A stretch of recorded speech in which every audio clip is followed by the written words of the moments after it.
ఉమ్మడి ఆదిలాబాద్ జిల్లాలో సీఎం రేవంత్ పర్యటన కొనసాగుతోంది. ఈ పర్యటనలో సీఎం రేవంత్ సబర్మట్ బ్యారేజీని చనాకా కొరాట పంప్ హౌస్ ను ప్రారంభించారు. భోరాజ్ మండలం హతీఘాట్ గ్రామంలోని చనాకా కొరాట అనంతరం సదర్మట్ బ్యారేజీను ప్రారంభించి యాసంగి పంటకు నీటిని విడుదల చేశారు.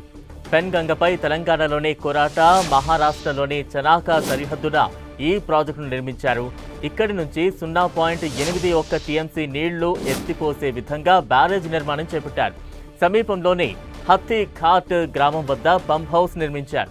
ఈ పంప్ హౌస్ ద్వారా నీటిని ఎత్తిపోయగా పారేందుకు లోయర్ పెంగంగా మెయిన్ కాలువ 42 కిలోమీటర్ల పరిధిలో నిర్మించారు. ఈ కాలువల ద్వారా నీరు జైనద్, భోరజ్, బేల మండలాల్లోని ఆయకట్టుకు పారుతాయి. మెయిన్ కెనాల్ పనులు పూర్తయినప్పటికీ పంట పొలాల వరకు నీళ్లు చేరేందుకు డిస్ట్రిబ్యూటరీ వర్క్ ఇంకా జరగాల్సి ఉంది. ఆదిలాబాద్, బౌద్ధ నియోజకవర్గాల రైతుల ఎన్నో ఏళ్ల కల నెరవేరింది. 50,000 ఎకరాలకు సాగునీరు అందించనున్న చనాకా కొరాట బ్యారేజ్ పనులు 80% పూర్తయ్యాయి.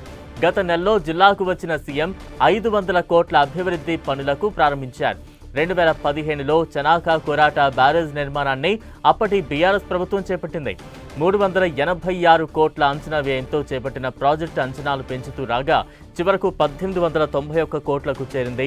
ఇక 2018లో ప్రాజెక్టు పూర్తి చేయాలని గడువు విధించగా నిధుల కొరతతో తీవ్ర జాప్యం జరిగింది.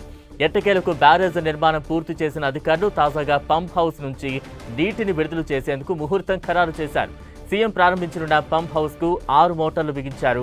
ఇందులో 5.5 మెగావాట్ల మోటార్లు 3, 12 మెగావాట్ల మోటార్లు 3 ఏర్పాటు చేశారు.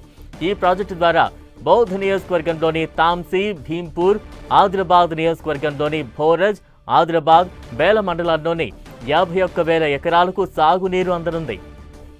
ఇప్పటి వరకు barrage, pump house, LPP main canal పనులు పూర్తయ్యాయి. ఇంకా ఉప కాలువలు, పిప్పల్ కోటి రిజర్వాయర్ పనులు జరగాల్సి ఉంటుంది.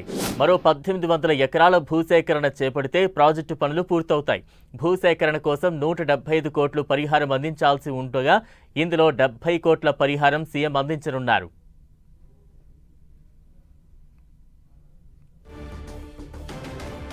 ఆదిలాబాద్ బహిరంగ సభలో మంత్రి ఉత్తమ్ కుమార్ రెడ్డి మాట్లాడుతున్నారు. లైవ్ ద్వారా చూద్దాం. అదేవిధంగా kurti project, Mattadivagu project already ఇప్పటి వరకే మా ప్రభుత్వంలో ప్రయారిటీ ప్రాజెక్ట్స్గా చేపట్టాము. ఈ ప్రాజెక్టులని మరి ప్రయారిటీలో తీసుకొని తప్పనిసరిగా మరి చేపడతాము, పూర్తి చేస్తామని చెప్పి సభాముఖంగా మాటిస్తున్నా. అదేవిధంగా మరి స్థానిక శాసనసభ్యులు, అదేవిధంగా ఖానాపూర్ ఎమ్మెల్యే వెడమ బొజ్జ కోరినట్టుగా ప్యాకేజ్ 27కి మరి పూర్తి స్థాయిలో ల్యాండ్ అక్విజిషన్ టేకప్ చేసి మీరు అడిగినట్టుగా ల్యాండ్ అక్విజిషన్కి 97 కోట్లు ఖర్చు పెట్టి ఆ 1,00,000 ఎకరాల ఆయకట్టు తొందరలో సాగులోకి తీసుకునే విధంగా ముందుకు పోతామని చెప్పి కూడా నేను మనం చేస్తున్నాను. సరస్వతి కెనాల్ రిపేర్స్ కూడా చేపడతామని చెప్పి మనం చేస్తున్నాను. మిత్రులారా, గోదావరి నదీ జలాల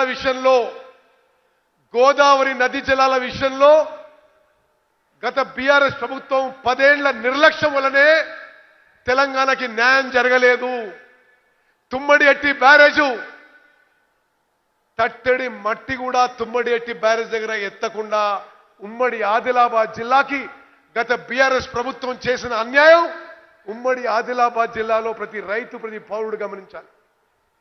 తుమ్మడి ఎట్టి దగ్గర ఆనాటి ముఖ్యమంత్రి రాజశేఖర రెడ్డి గారు శంకుస్థాపన చేస్తే ఆ ప్రాజెక్టు మేడిగడ్డకు తీసుకుపోయి 1,00,000 కోట్లు ఖర్చు పెట్టి తుమ్మడి ఎట్టి దగ్గర ప్రాజెక్టు పూర్తిగా నిర్లక్ష్యం చేసిండ్రు. వాళ్ళు కట్టిన ప్రాజెక్ట్ ఏమైంది? మేడిగడ్డ, అన్నారం, సుందిల్లా బ్యారేజీలు కూలిపోయి వాళ్ళు కట్టిన కాళేశ్వరం ప్రాజెక్ట్ నుంచి ఒక్క చుక్క నీళ్లు కూడా ఉపయోగించకుండా మన కాంగ్రెస్ ప్రభుత్వంలో భారతదేశంలోనే రికార్డు స్థాయిలో వరి పంట పండించడం కానీ, ప్రొక్యూర్మెంట్ చేయడం కానీ మరి ఇది మొత్తం భారతదేశం గమనిస్తుందని చెప్పి మనం చేస్తున్నాం. స్వతంత్ర భారతదేశంలో ఏ పంటకి ఏ రాష్ట్రంలో జరగని విధంగా ఈసారి ఈ ఖరీఫ్ పంటకి 70 లక్షల మెట్రిక్ టన్ వరి ధాన్యం కొన్న ఘనత మరి రేవంత్ రెడ్డి గారి నాయకత్వంలోని కాంగ్రెస్ ప్రభుత్వం అని చెప్పి నేను మనం చేస్తున్నా. భారతదేశంలో 29 రాష్ట్రాల్లో ఇంత వరి పంట ఏ రాష్ట్రంలో ఏ సంవత్సరంలో ఏ పంటలో కూడా పండని వరి పంట ఇప్పుడున్న కాంగ్రెస్ ప్రభుత్వంలో పండిన విషయం కూడా నేను గుర్తు చేస్తున్నా. అదేవిధంగా ప్రతి నిరుపేదకు ఉపయోగపడే విధంగా రాష్ట్ర వ్యాప్తంగా మంచి క్వాలిటీ సన్నబియ్యం ఇవ్వడం జరుగుతుంది. 6 కిలోలు ఉచితంగా సన్నబియ్యం ఇస్తున్నాం. అడిగిన వాళ్ళందరికీ కూడా మరి కొత్తగా తెల్ల రేషన్ కార్డు కూడా ఇవ్వడం జరుగుతుంది.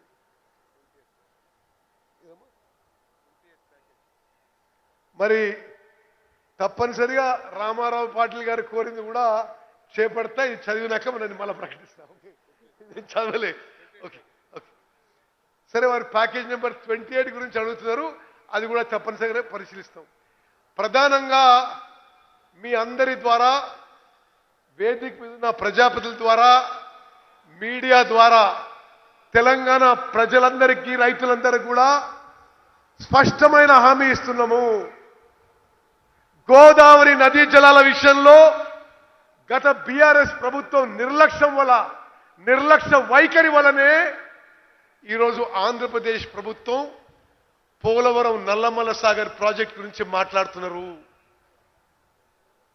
రేవంత్ రెడ్డి గారు, నేను అనేక మార్లు కేంద్ర ప్రభుత్వంలో మరి కేంద్ర జలవనరుల మంత్రితోని, ఎన్వైరన్మెంట్ మినిస్టర్తోని, సిడబ్ల్యూసితోని, జిఆర్ఎంబితోని, పోలవరం ప్రాజెక్ట్ అథారిటీతోని మా అబ్జెక్షన్స్, మా వ్యతిరేకత, ఈ పోలవరం నల్లమల్ల సాగర్ ప్రాజెక్టుకి మేము వ్యతిరేకం అని స్పష్టంగా తెలియజేయడం జరిగింది. అదేవిధంగా మేము సుప్రీం కోర్టులో కూడా పోలవరం నల్లమల్ల సాగర్ ప్రాజెక్టుని వ్యతిరేకిస్తున్నాము. చాలా స్పష్టంగా మనం చేస్తున్నా, గోదావరి నదీ జలాల్లో తెలంగాణ హక్కు, తెలంగాణ నీటి హక్కులు ఒక్క చుక్క కూడా వదులుకోవడానికి సిద్ధంగా లేము. ఏ పోరాటానికైనా మా కాంగ్రెస్ ప్రభుత్వం మరి ముందుకు పోతుందని చెప్పి నేను మనం చేస్తున్నా.